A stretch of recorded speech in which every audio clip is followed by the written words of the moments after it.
بسم الله الرحمن الرحيم. السلام عليكم ورحمة الله وبركاته.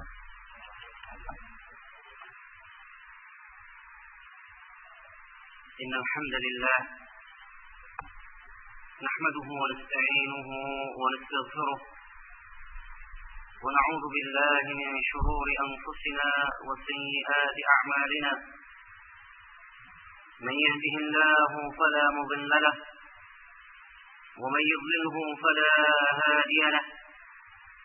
فأشهد أن لا إله إلا الله وحده لا شريك له، وأشهد أن محمدا عبده ورسوله صلى الله عليه وعلى آله وأصحابه ومن اهتدى بهديهم إلى يوم الدين.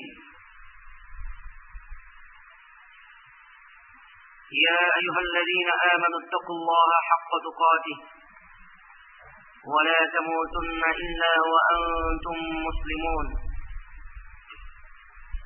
يا أيها الناس اتقوا ربكم الذي خلقكم من نفس واحدة وخلق منها زوجها وبث منهما رجالا كثيرا ونساء، واتقوا الله الذي تساءلون به والأرحام إن الله كان عليكم رقيبا. يا أيها الذين آمنوا اتقوا الله وقولوا قولا سديدا يصلح لكم أعمالكم ويغفر لكم ذنوبكم، ومن يطع الله ورسوله فقد فاز فوزا عظيما. فإن أصدق الحديث كتاب الله، وخير الهدي هدي محمد صلى الله عليه وسلم، وشر الأمور محدثاتها، فإن كل محدثة بدعة وكل بدعة ضلالة وكل ضلالة في النار. أما بعد، إخوتي في الله hadirin rahimani wa rahimakumullah, telah kita sampaikan tentang beberapa perilaku akhlak yang dimiliki oleh orang-orang Quraisy pada waktu itu. Setelah kita mengetahui akhlak yang buruk, kebiasaan yang buruk yang ada pada mereka,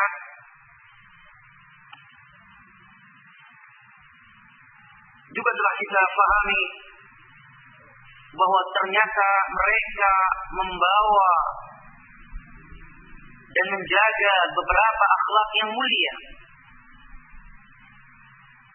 menepati janji, menjaga kehormatan, menjaga kecemburuan untuk istri dan anak-anak wanitanya, menjaga keberanian, menjaga sumpah,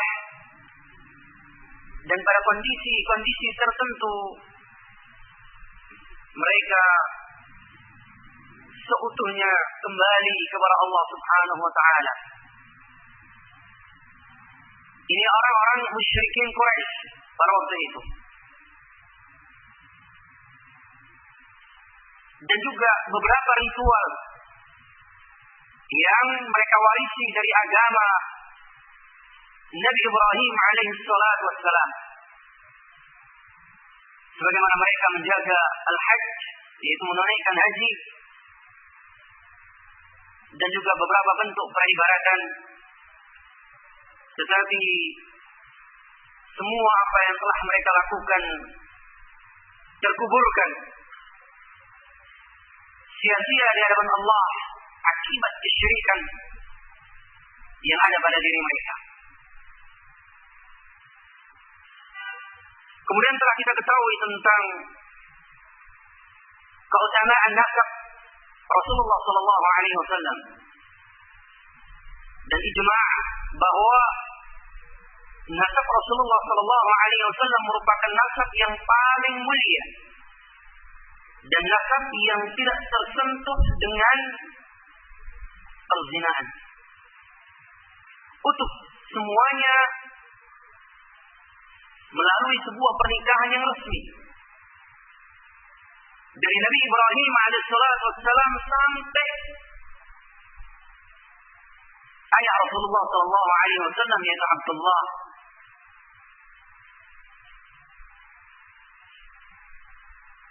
Dan ini tentunya merupakan bentuk penjagaan Allah Subhanahu wa Ta'ala. Yang perlu kita ingat dari nasab Rasulullah bahwa kedatangan Rasulullah SAW di kota Makkah, di kota Madinah, yang mana beliau hijrah dari kota Makkah, dilahirkan di kota Makkah dengan nama Muhammad atau Ahmad. Kesemuanya ini diketahui dan telah diketahui oleh orang-orang ahlul kitab, baik dari kalangan orang-orang Yahudi atau dari kalangan orang-orang Nasrani. Mereka telah mengetahuinya. Walaupun harapan mereka dan prasangka mereka bahwa Nabi yang terakhir akan datang dari Bani Israel, itu harapan mereka. Tetapi pudar harapan mereka. Walaupun sebenarnya tentang profil Nabi yang terakhir yaitu Rasulullah SAW, itu mereka mengenali sebagaimana mereka mengenali anak-anak mereka. Karena mereka membaca dalam kitab-kitab mereka. Mereka paham.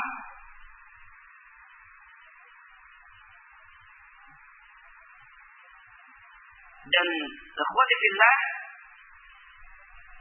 hasad yang ada pada mereka membawa dalam sebuah keadaan untuk mengingkari dan menentang keberadaan Rasulullah sallallahu alaihi wasallam. Demikian secara ringkas tentang apa yang telah kita sampaikan pada pertemuan kita yang lalu. Dan kita masuk tentang kelahiran Rasulullah sallallahu alaihi wasallam. Yang mana kelahiran beliau adalah anugerah Allah yang besar. Kelahiran beliau merupakan anugerah yang besar untuk umat manusia. Kelahiran seorang Nabi yang sebagaimana Rasulullah menamakan dirinya Sayyidu Walad Bani Adam, yang mana beliau merupakan penghulu, merupakan pemimpin dari seluruh anak Adam. Kelahiran orang yang paling mulia, manusia yang paling takut kepada Allah Subhanahu wa Ta'ala, orang yang pertama kali yang akan membuka pintu surga, dan orang yang pertama kali akan menampakkan kakinya di surga. Terlahirnya orang yang akan membawa atau mendapatkan syafaatul uzma, itu Rasulullah sallallahu alaihi wasallam, seorang nabi yang merupakan anugerah Allah Subhanahu wa Ta'ala untuk umat manusia. Secara ringkas, Rasulullah sallallahu alaihi wasallam dilahirkan di kota Makkah di pagi hari Senin pada tahun Fil, hari Senin di bulan Rabi'ul Awal,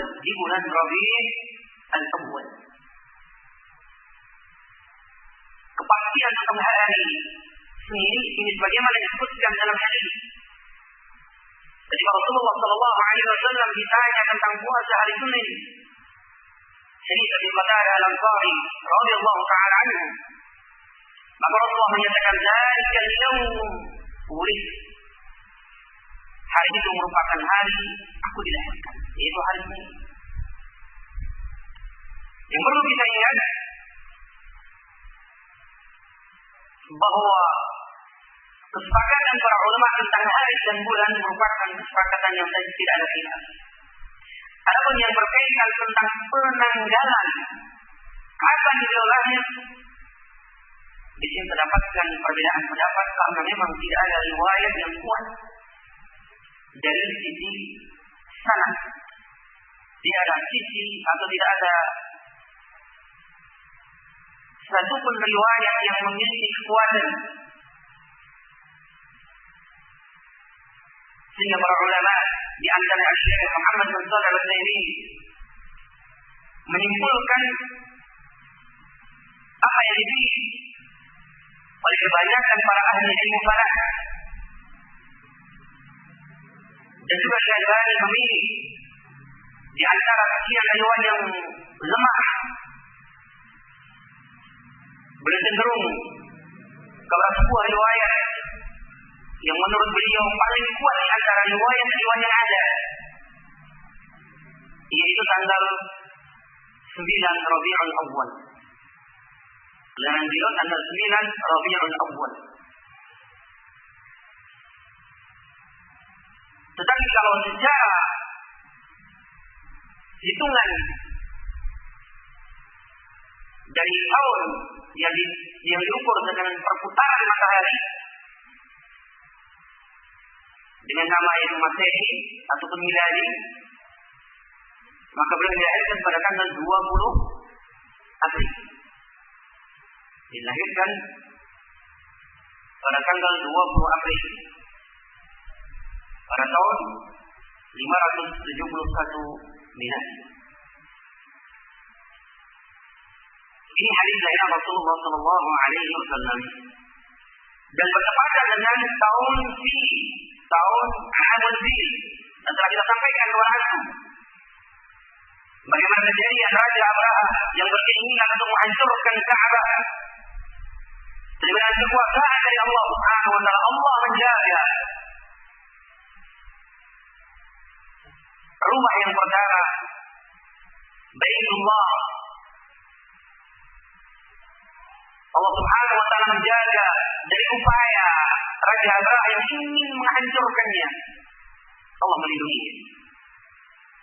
Dan yang ajaib pada waktu itu, penduduk Makkah dengan kesyirikan yang ada pada mereka, mereka bertawajjuh kepada Allah, melalaikan kesyirikan mereka, meminta kepada Allah, Al-Baitu Baituk, rumah ini adalah rumahmu ya Allah, tidak ada yang sanggup untuk melindunginya selain daripada Engkau, selain daripada Allah Subhanahu Wa Taala. Ini keadaan mereka, dan memang kebiasaan mereka ketika dalam keadaan terjadi dalam keadaan sulit, mereka memohon, mengadu sepenuhnya kepada Allah Subhanahu Wa Taala.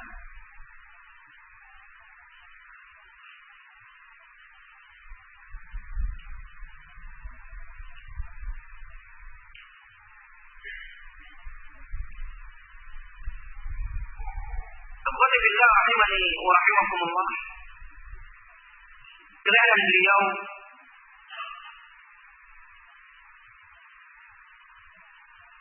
sekali lagi merupakan anugerah Allah Subhanahu Wa Taala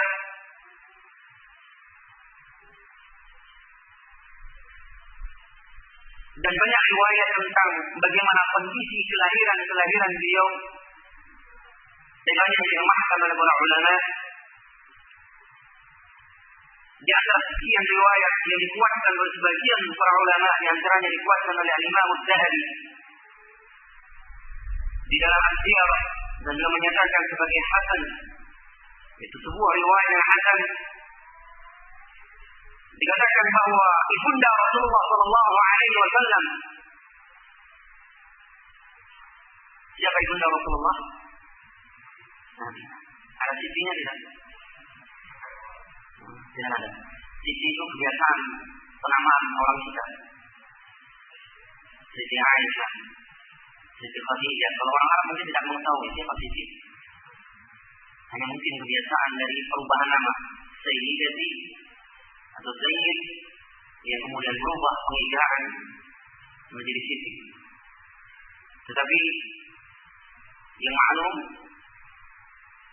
itu namanya Aminah. Dan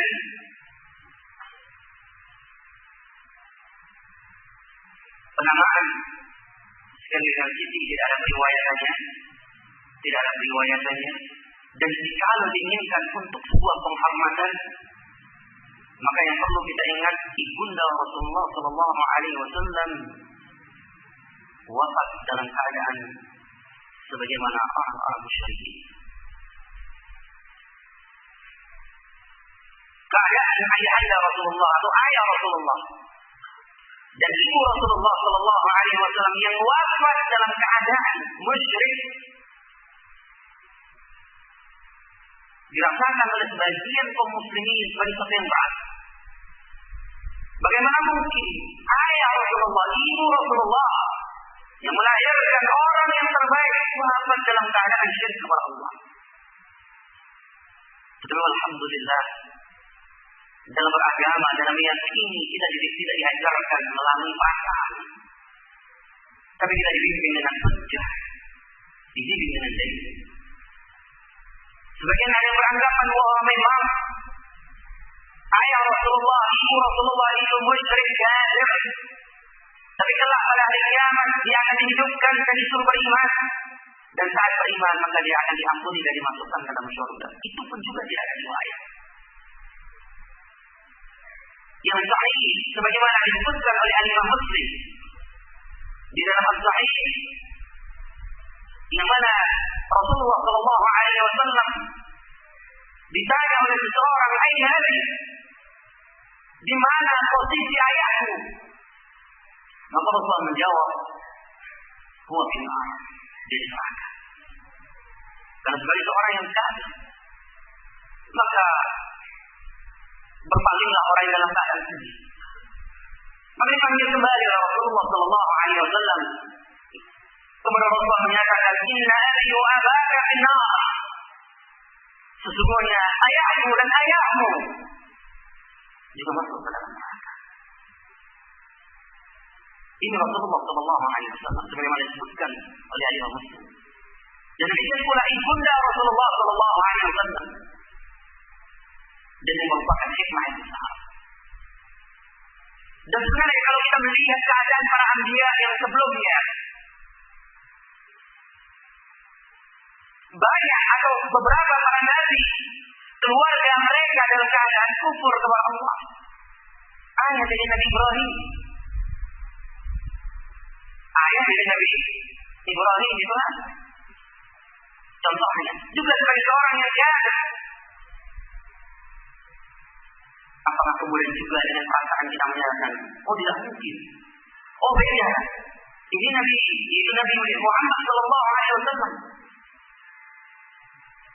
Sebagian orang ada yang membantah dengan perasaan, walaupun tetap ia wajib sebagaimana dikabarkan melalui lisan Rasulullah, dan beliau tidak berucap dengan hawa nafsu, tetapi apa yang beliau katakan, wa ma yantiqu 'anil hawa in huwa illa wahyuha. Apa yang beliau ucapkan merupakan wahyu yang diwahyukan, bukan ucapan yang muncul dari sebuah perasaan.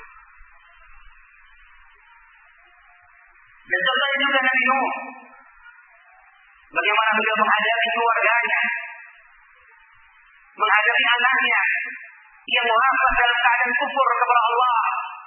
Bagaimana Nabi Nuh, bagaimana para anbiya yang lainnya. Dan itu saya kembali kepada sebuah hikmah. Ada orang yang berhujjah, bukankah Rasul dilahirkan di masa, yaitu masa fatrah, belum sampai kepada mereka wahyu, belum sampai kepada mereka ilmu agama. Kita katakan dan kita jawab bahwa orang Arab pada waktu itu mereka ada agama yang sebenarnya agama yang hanif, agama yang diwariskan oleh Nabiullah Ibrahim, yang mereka rusak sehingga rusaklah tauhid mereka. Mereka meyakini adanya Allah, mereka meyakini Allah yang memberikan rezeki, mereka meyakini Allah yang menciptakan mereka. Sebagaimana yang mereka kabarkan atau yang mereka jawab di jawaban mereka, Allah sebutkan dalam Al-Quran, Wa in sa'altahum man khalaqas samawati wal ardh, jika engkau bertanya kepada mereka, siapa yang menciptakan langit dan bumi? Niscaya mereka akan menyatakan la yaqulun Allah. Allah yang menciptakan. Allah yang menciptakan. Ini jawaban mereka. Tetapi jawaban mereka tidak menunjukkan bahwa mereka adalah orang-orang yang muslim. Mereka kafir karena mereka telah memporak-porandakan fondasi tauhid. Mereka telah menghancurkan tauhid yang seharusnya mereka tegakkan. Dan pengaruh yang paling besar sebenarnya dalam hadis yang diriwayatkan oleh Imam Bukhari, dari apa yang dilakukan seorang yang jahat itu Amr bin Luhai yang membawa ajaran kesyirikan di kota Makkah dan diterima. Dan satu sisi bahwa pada waktu itu juga di kota Makkah ada sebagian mereka yang masih mewarisi agama Nabi Ibrahim yang hanif. Ikhwani fillah rahimani wa rahimakumullah.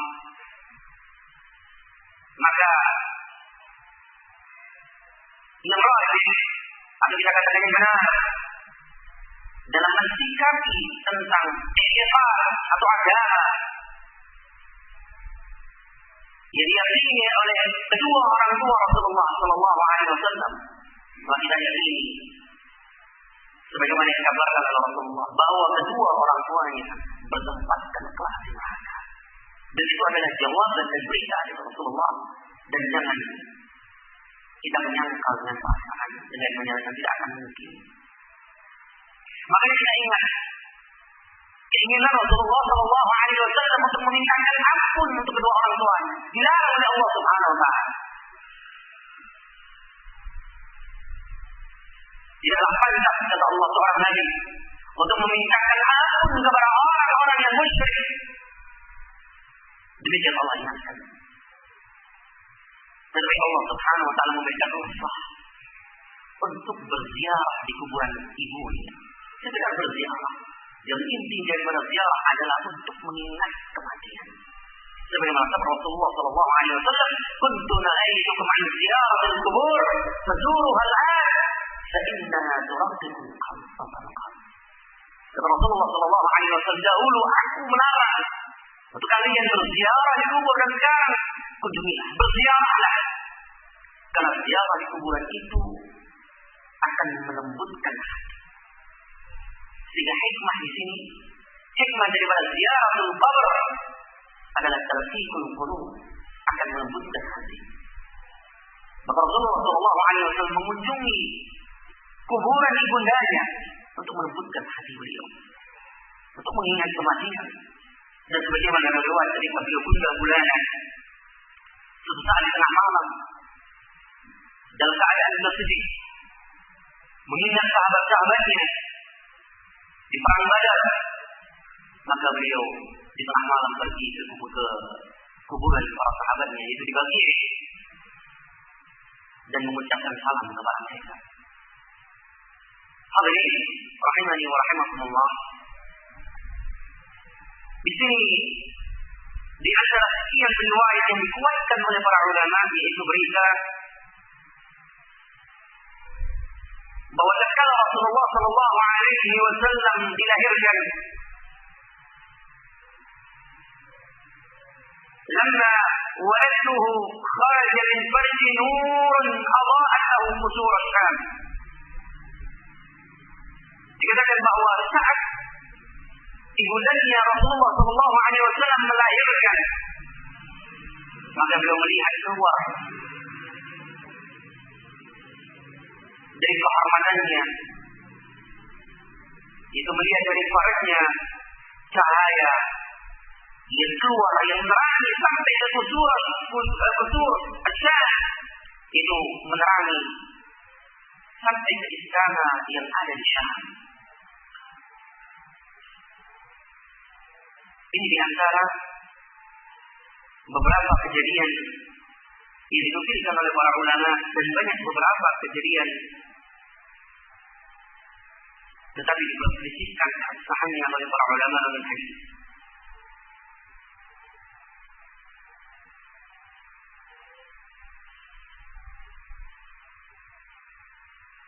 Dinukilkan juga dalam beberapa riwayat bahwa ketika kelahiran beliau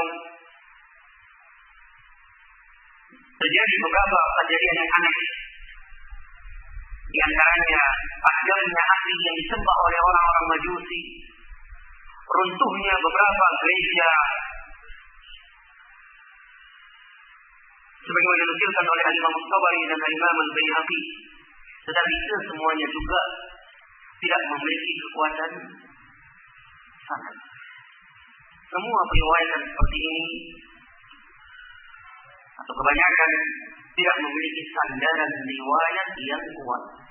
Itu penting bagi kita bahwa kelahiran beliau adalah anugerah Allah yang sah. Dan tentunya ikhwati fillah rahimani wa rahimakumullah, yang harus kita ingat hikmah yang sah. Bersyukurnya kita dari kelahiran Rasulullah SAW diwujudkan dalam kecintaan kepada beliau, diwujudkan dalam pembelaan kepada ajaran yang beliau bawa, dan itulah kemuliaan. Qul in kuntum tuhibbunallah fattabi'uni yuhibbukumullah. Katakan kepada mereka, jika kalian mencintai Allah, maka hendaknya kalian semuanya mengikuti aku. Niscaya Allah akan mencintai kalian. Ini rasa syukur kita kepada Allah. Dan demikian yang diajarkan. Dan tidak ada bentuk-bentuk yang lainnya dari bentuk rasa syukur kepada Allah terhadap kelahiran Rasulullah SAW.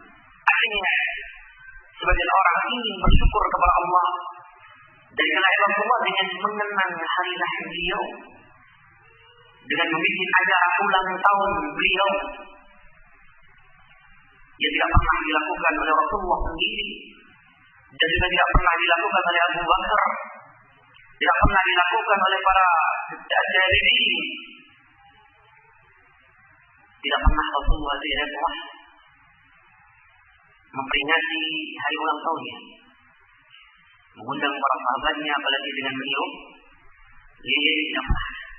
yang merupakan kebiasaan dari orang-orang Yahudi dan Nasara, dengan minum lilin yang merupakan simbol mereka. Tidak pernah. Juga demikian para sahabat yang pernah memperingati kelahiran Rasulullah SAW. Tidak pernah Rasulullah mengumpulkan Abu Bakar dan Umar untuk memperingati kelahiran beliau. Dan juga sahabatnya Rasulullah. Dan juga demikian tidak ada acara ulang tahun Abu Bakar, acara ulang tahun Umar, acara ulang tahun Utsman, acara ulang tahun Imam Syafi'i, umpamanya dari kalangan para ulama salaf, tidak pernah ada. Yang mulai muncul seperti ini, yang ma'ruf di kalangan para ulama ahli tarikh, dimulai dari keturunan Ibnu Jilsan, penganut ajaran al-Batiniyah, itu Ibnu Jilsan dan keturunannya, yang saat dia berhasil menguasai di Mesir khususnya dan menggunakan mazhab yang palsu, dan mereka menamakan sebagai khilafah batiniyah, yang para ulama ahli nasab sepakat, para ahli nasab sepakat bahwa penisbatan batiniyah yang dilakukan oleh mereka adalah penisbatan nasab yang palsu dan dusta. Batiniyah yang di Mesir adalah penisbatan nasab yang palsu dan dusta, yang mana mereka pada waktu itu membuat sekian banyak acara, tidak kurang daripada 20 acara. Di antara acara yang diadakan pada waktu itu yaitu mengenang kelahiran Nabi Sallallahu Alaihi Wasallam, dan karena berkuasanya kekuatan qadiriyah, sehingga beliau atau mereka berhasil memaksakan ini kepada kaum muslimin turun temurun, dan pada akhirnya dianggap sebagai bagian ajaran yang harus dihidupkan pada setiap tahun.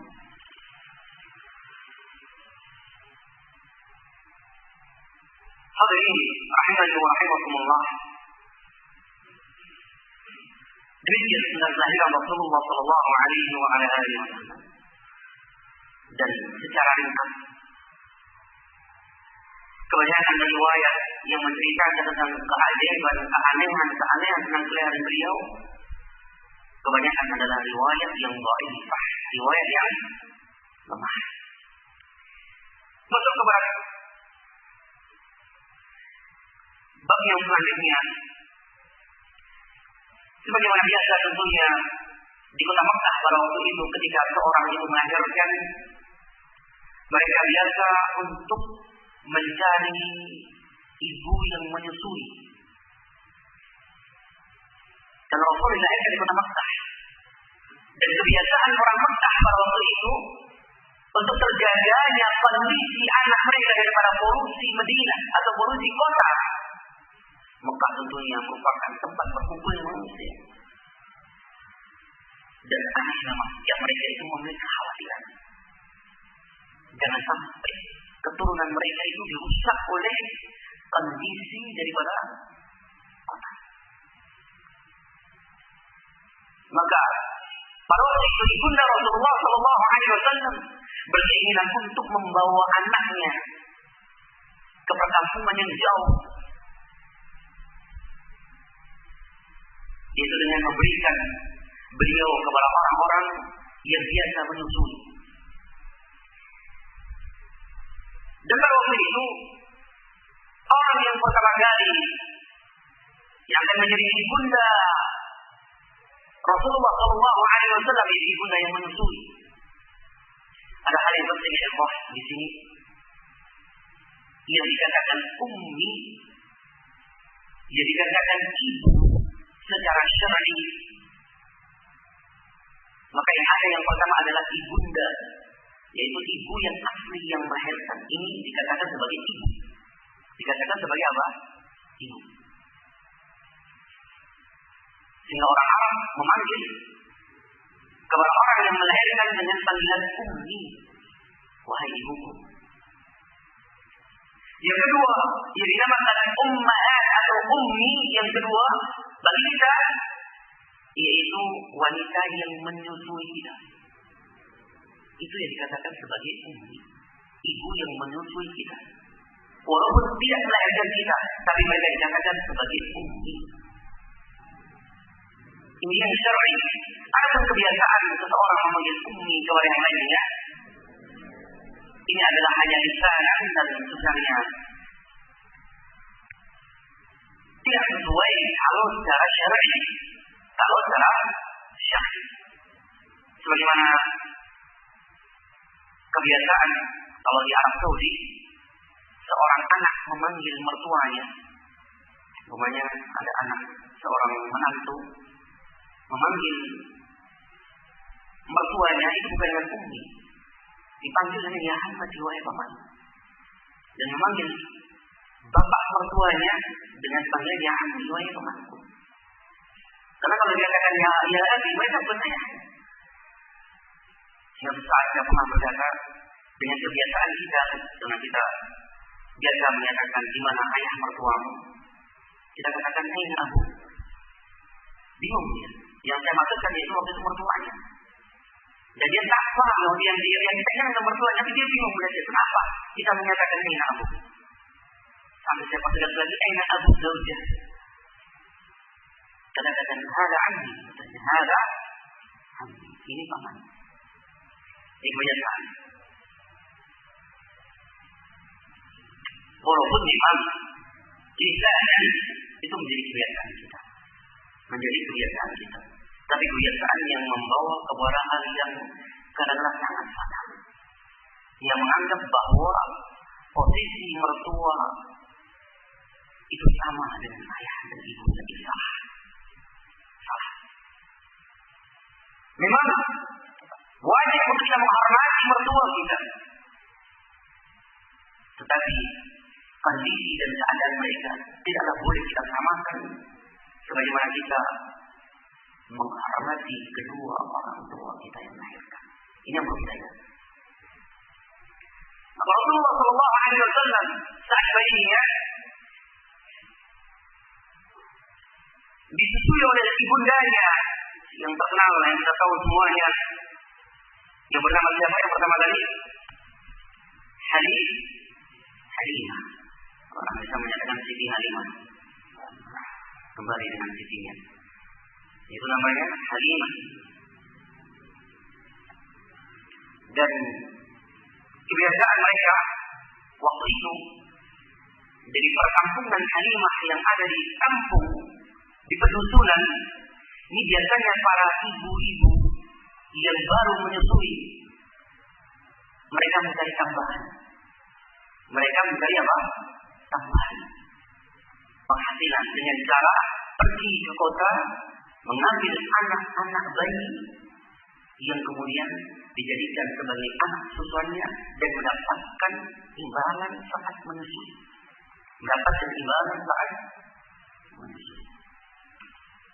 Maka berangkatlah waktu itu Halimah bersama dengan wanita-wanita dari pedusunan atau dari kampungnya menuju ke kota Makkah dan mencari anak-anak yang siap untuk disusui.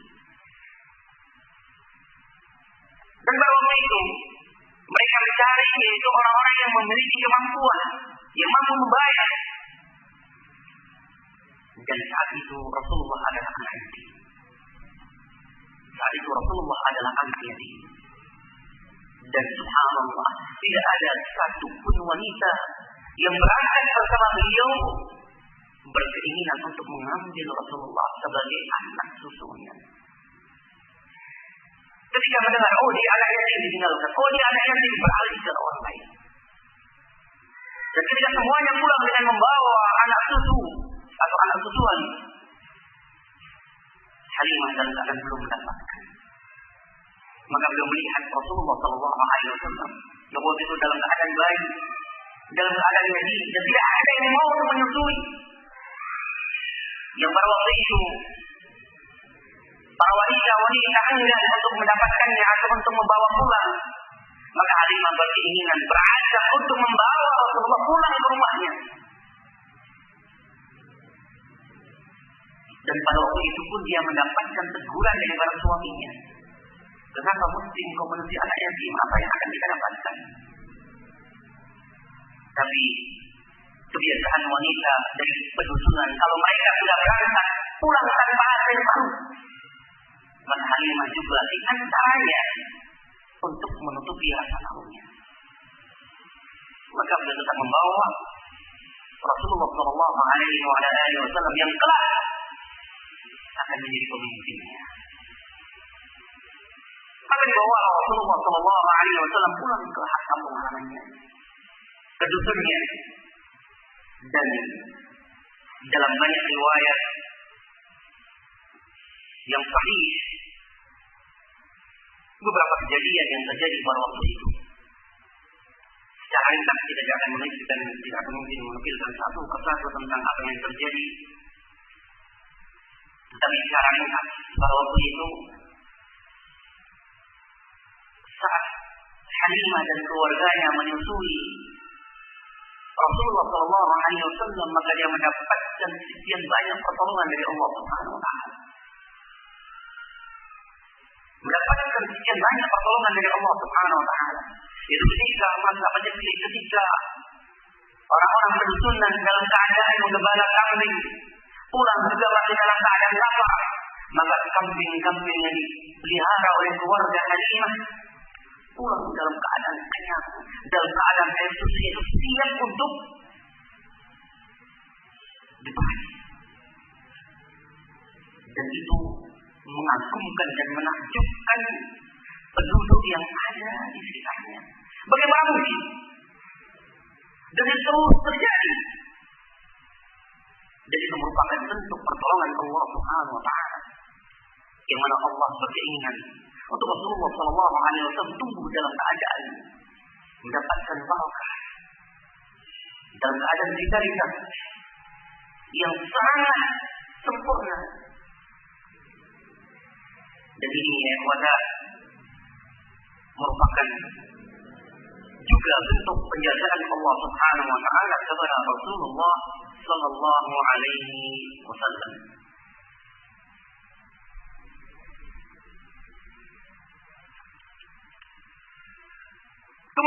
wabarakatuh. Rahimani wa rahimakumullah.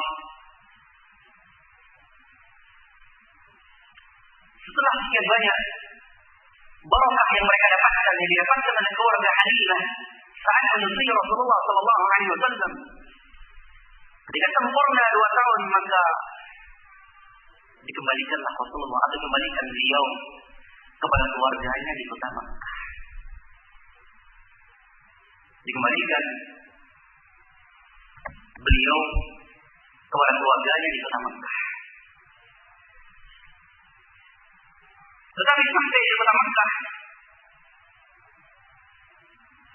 Halimah yang melihat keutamaan dari Rasulullah sallallahu alaihi wasallam ini, dari anak yang disusuinya, jadi barakah yang didapatkan oleh Halimah, maka saat sampai di kota Makkah, dia berkeinginan untuk tetap bisa membawa pulang Rasulullah sallallahu alaihi wasallam. Dalam sebuah riwayat yang dihasankan oleh para ulama, ketika sampai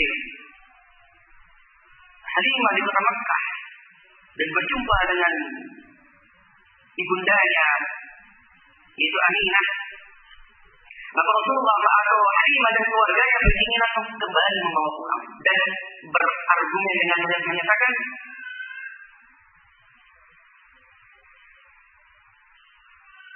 dia menyatakan, "Lau tarakti bani indi hatta yaqlaq, fa inni akhsha alaihi waba'a Makkah." Dikatakan, alangkah baiknya jika anakku ini, artinya boleh tentunya bagi seorang ibu susuan untuk memanggil anaknya juga, karena memang dia yang menyusu. Maka dia menyatakan kepada Aminah, alangkah baiknya dan alangkah senangnya aku jikalau anakku ini tinggal untuk beberapa saat lagi bersama aku sampai dia dewasa, sampai dia kuat. Aku khawatir kondisi kota Makkah akan merusaknya.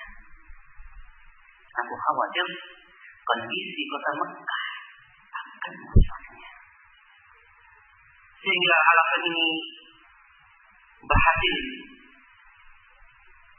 membukakan atau berhasil membuka hati daripada ibundanya, maka kemudian serahkanlah Rasulullah sallallahu alaihi wasallam kepada Halimah untuk kedua kalinya, dan akhirnya dibawa pulang dan hidup di pesusunan dengan tanpa gangguan sebagaimana gangguan ketika orang tinggal di kota. Ikhwani fillah rahimani wa rahimakumullah.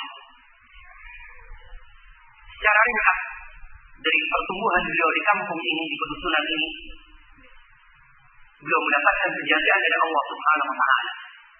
Dan sebuah kejadian yang besar yang ini kita telah mengingat dan mengenalinya tentang kejadian itu sebagaimana diriwayatkan oleh Imam Muslim rahimahullah taala, itu sekitar umur 4 atau 5 tahun. Para ulama sejak itu antara 4 atau 5 tahun beliau mengalami sebuah kejadian yang dahsyat, yaitu kejadian syaqqu sadr, dibelahnya dada Rasulullah sallallahu alaihi wasallam saat beliau bermain sebagaimana layaknya anak-anak. Itu dia bermain dengan anak-anak perkampungan itu, yaitu anak-anak pesusunan. Maka datanglah Jibril kepadanya. Datang Jibril kepada segolongan anak-anak itu, kemudian dibawahlah Rasulullah. Diambil Rasulullah sallallahu alaihi wasallam di tengah-tengah mereka. Kemudian dibaringkan Rasulullah sallallahu alaihi wasallam, fasyaqqa qalbi. Kemudian dibedahlah dada Rasulullah sallallahu alaihi wasallam, fastakhraja al-qalb, dan dikeluarkan hatinya. Kemudian Rasulullah setelah dibaringkan, diambil hatinya, maka oleh Jibril hati Rasulullah dibersihkan.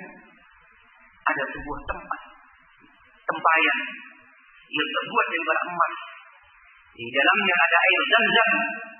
Kemudian dicucilah hati Rasulullah sallallahu alaihi wasallam dan dibersihkan daripada gumpalan yang akan menjadi catah dan syaitan. dibersihkan gumpalan-gumpalan yang akan dicetak dari syaitan sehingga menjadi hati yang jernih dan paling bersih. Kemudian setelah dibersihkan hati itu, maka kemudian dikembalikan. Ada ila makan, kemudian kembalikan kepada posisinya. Dan kejadian ini betul-betul menakutkan kawan-kawan Rasulullah Sallallahu Alaihi Wasallam sehingga mereka berlarian menuju rumahnya dan kemudian menceritakan apa yang terjadi pada Rasulullah kepada keluarga mereka dan sampai berita ini kepada Halimah, sehingga Halimah dalam keadaan sangat takut dari apa yang terjadi kepada Rasulullah Sallallahu Alaihi Wasallam.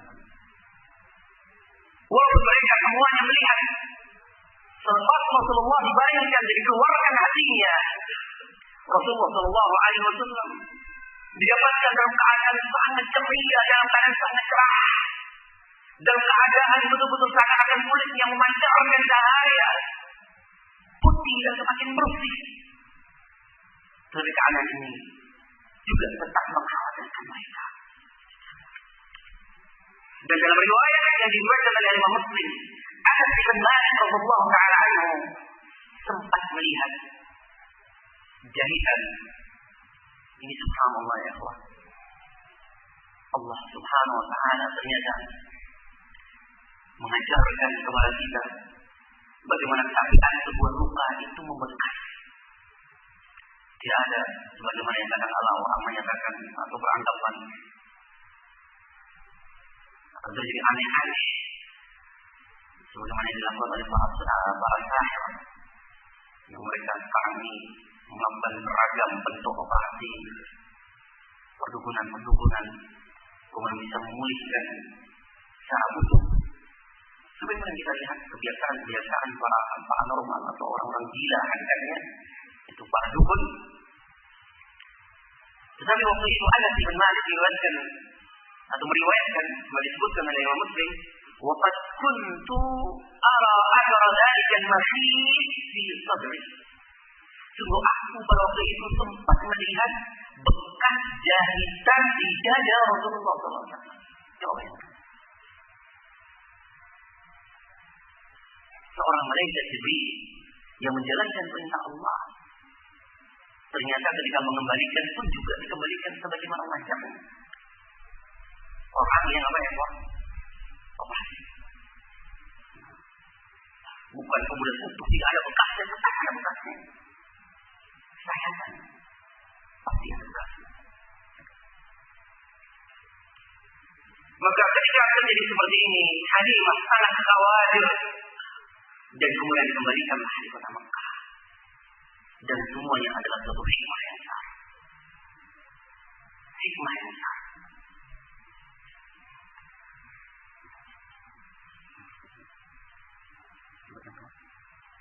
Baik, sebelum kita tutup, ada beberapa hikmah yang penting dari kisah ini. Yang pertama tentunya bahwa kelahiran Rasulullah Sallallahu Alaihi Wasallam itu merupakan anugerah Allah yang besar dan amat besar yang kelak akan membawa kemenangan. Kemudian yang selanjutnya bahwa seorang ibu di masa kecil untuk anaknya itu hendaknya dia mencari sebuah keadaan yang terbaik. Karena tentunya sebagaimana sabda Rasulullah Sallallahu Alaihi Wasallam, "Kullu mauludin yuladu 'ala al-fitrah." Setiap anak itu dilahirkan dengan membawa fitrah. Fa'abawahu yumajjisanihi aw yuhawwidanihi aw yunassiranihi. Orang tuanya lah yang akan menjadikan dia Majusi atau Yahudi atau dia menjadi Nasrani. Sehingga wallahi hendaknya dalam masa penanaman tabiat untuk anak, terutama masa kecil, hendaknya dia mencari lingkungan yang terbaik. Mencari lingkungan yang terbaik. Sehingga sebagaimana kata Syekh Fauzan, Allah Ta'ala wara'ala, kerusakan daripada anak paling besar sebabnya adalah karena orang tua dan lingkungan. Ini yang perlu kita ingat. Hikmah yang ketiga dan selanjutnya diperbolehkan bagi kita untuk mencari wanita yang menyusui anak kita. Selama tentunya anak kita dalam masa apa ya Allah? Masa menyusui. Mana menyusui itu antara waktu dia dilahirkan sampai umur berapa? 2 tahun. Dan takaran umur 2 tahun ini sekali lagi kembali kepada takaran Hijriyah. Penyebutan waktu, hitungan waktu, setahun, 2 tahun, 1 nisab, 1 haul, itu bukan kembali kepada hitungan apa? Masehi. Wah, saya dulu membayar zakat tanggal 1 Februari. Berarti saya membayar zakat kapan? 1 Februari. Yang benar, saya dulu membayar zakat pada 1 Muharram. Berarti aku membayarnya telah atau hitung 1 haul, yaitu pada 1 Muharram. Demikian pula haulain kamilain. Bagi para wanita yang ingin menyusui anaknya, maka jarak kesusuan anak paling lama batasannya itu sampai umur berapa? Haulaini kamilain. Liman arada an yutimma radha'ah. Bagi mereka yang ingin menyempurnakan susuan, itu 2 tahun. Selepas 2 tahun, maka hukum menyusui tidak berlaku. Hukum menyusui tidak berlaku. Artinya bahwa dalam permasalahan menyusui itu tentunya terkait dengan banyak hukum. Insya Allah sudah dibahas dalam hukum fikih, tapi secara ringkas untuk mengingatkan bahwa orang yang menyusui kita itu menjadi mahram bagi kita. Dan apa yang diharamkan dalam sebuah lafaz, maka demikian pula diharamkan dalam roboh dalam hukum persusuan. Maka ketika katakan kita mengambil anak yang kita susui, ada bayi kemudian disusui, dan kita memiliki anak-anak yang lainnya, maka anak-anak yang lainnya menjadi saudara. Menjadi apa? Saudara, menjadi mahram. Jika anak yang kita susui ini wanita dan anak kita laki-laki, haram untuk menikah. Kenapa? Karena telah menjadi apa? Saudara susui. Dengan syarat sekali lagi disusui di bawah umur berapa? 2 tahun. Di bawah umur 2 tahun. Dan juga dikatakan oleh para ulama, saat kita ingin menyusukan anak kita kepada wanita lain, hendaknya dicari wanita-wanita yang terjaga agama dan akhlaknya. Karena pengaruh daripada cairan tubuh atau pengaruh daripada cairan air susu atau yang lainnya yang mengalir ke tubuh anak kita itu sangat kuat pengaruhnya. Sehingga Imam Ibnu Qayyim mengingatkan bahwa makanan, minuman atau air susu yang masuk kepada anak ini sangat berpengaruh kepada tabiat.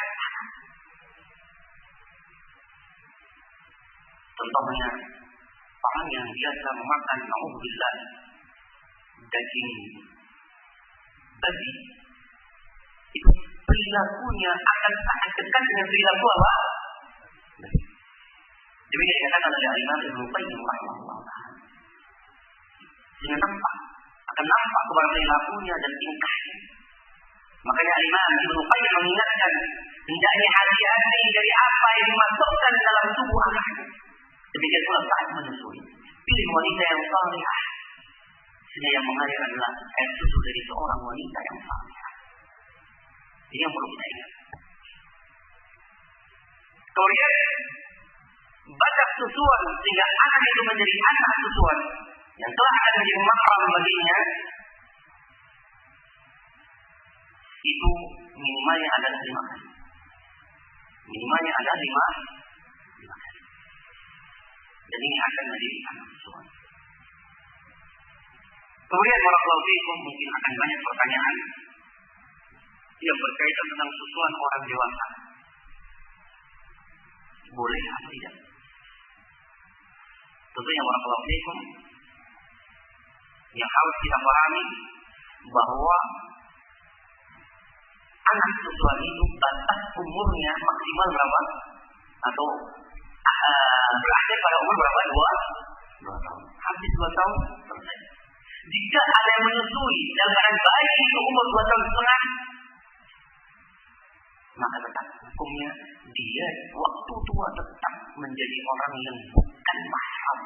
Walaupun ayat itu telah mengalir. Kenapa? Dia sudah keluar dari batasan haulaini. Lalu bagaimana dengan hadis yang sahih? Menunjukkan dalam sahih itu hadis Thabit bin Abi Hudzaifah. Kejadian Thabit dengan Abu Hudzaifah. Seorang kejadian Thabit maula Abi Hudzaifah. Waktu itu dia adalah orang yang sudah dewasa. Saling itu keluar masuk pada sejak kecil, dirawat dan dijaga oleh Thabit dan istrinya, istri bernama Sahlah. Istrinya bernama Sahlah. Sehingga terus dia dalam keadaan keluar masuk, sehingga Sahlah mengadu kepada Rasulullah, merasa sulit dan selalu berhijab. Ketika akan masuk Saleh, maka dia sudah hijab, lalu mempersiapkan. Sinyal ini memberatkan. Maka dia mengadu kepada Rasulullah Sallallahu Alaihi Wasallam. Maka Rasulullah memerintahkan untuk menyusui Saleh dan karena Saleh sudah dewasa. Nah, apakah hadis ini berlaku untuk yang lainnya? Ini yang diperselisihkan oleh para ulama. Ada yang menyatakan ini khususiyah hanya untuk Rasulullah terhadap Saleh. Ada yang menyatakan berlaku kepada yang lainnya dengan syarat kondisinya sama dengan Saleh, yaitu yang bersama dengan kita dalam waktu yang lama, selalu bersama kita, bersama kita, dan kemudian kita merasa kesulitan untuk selalu berhijab karena dia keluar masuk rumah kita. Kalau yang seperti ini, sebagian para ulama membolehkan untuk disusui sehingga menjadi orang yang atau menjadi mahram kita. Yang berpendapat demikian di antaranya Syekhul Islam Ibnu Taimiyah, Ibnu Qayyim rahimahullah taala, Al-Imam Asy-Syaukani rahimahullah taala, Al-Imam As-Sam'ani rahimahullah taala menyatakan boleh. Bagaimana menyusuinya? Mohon maaf, yaitu dengan diambil air susunya, dimasukkan di gelas, kemudian diminumkan. Bukan yang menyusui, itu diambil, mohon maaf, diambil air susunya dengan cara yang insya Allah baik diketahui, kemudian diminumkan. Ini yang diwajibkan oleh sebagian para ulama. Sebagian para ulama yang lain yang menyatakan ini khususiyah untuk Rasul, untuk al-Jari Rasulullah, untuk sahaja. Kemudian para salafin, hikmah yang selanjutnya yang perlu kita ingat bahwa masa kenabian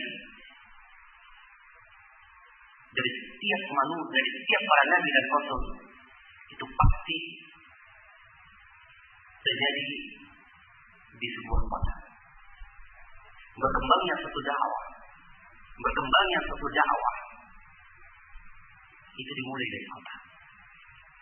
Makanya akhwat fillah rahimani wa rahimakumullah, tidak ada satupun nabi yang dilahirkan di kampung Badui. Yang dilahirkan di kampung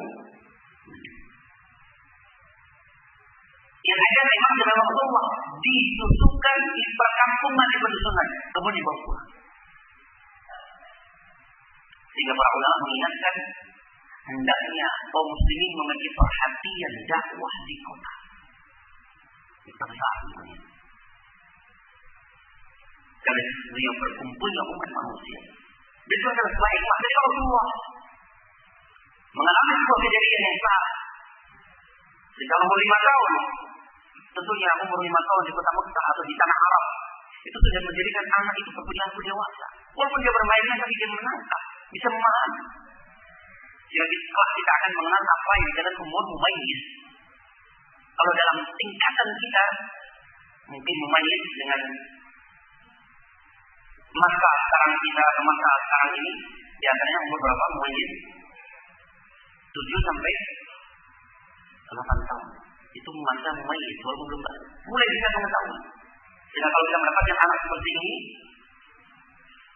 bagi seorang wanita hendaknya dia berhijab. Dan dia mulai bisa mensifati si fulana demikian. Oh, si fulana anak-anaknya si fulana demikian. Oh, ini baik, ini jelek. Ini mulai dipahami di umur mumayyiz. Nah, Rasulullah Shallallahu Alaihi Wasallam pada waktu itu sudah mulai tentunya sudah bisa memahami, mulai bisa memahami. Dan kemudian dikembalikan di Mekah. Dan itu ada satu hikmah yang besar tentunya, yang insya Allah warahmatullahi untuk lanjutannya kita lanjutkan pada pertemuan yang lainnya. Dan semoga Allah Subhanahu Wa Taala menjadikan kita sebuah umat yang mencintai Nabi-Nya, yang membela ajaran Nabi-Nya, dan menjadi pengikutnya yang setia. Dan Allah kumpulkan kita di hari kiamat di bawah bendera Rasulullah Sallallahu Alaihi Wasallam. Kurang lebihnya mohon maaf, mungkin yang bisa kita sampaikan pada pertemuan kali ini. Aku qouli hadza wallahu a'lam bishawab. Mungkin ada pertanyaan.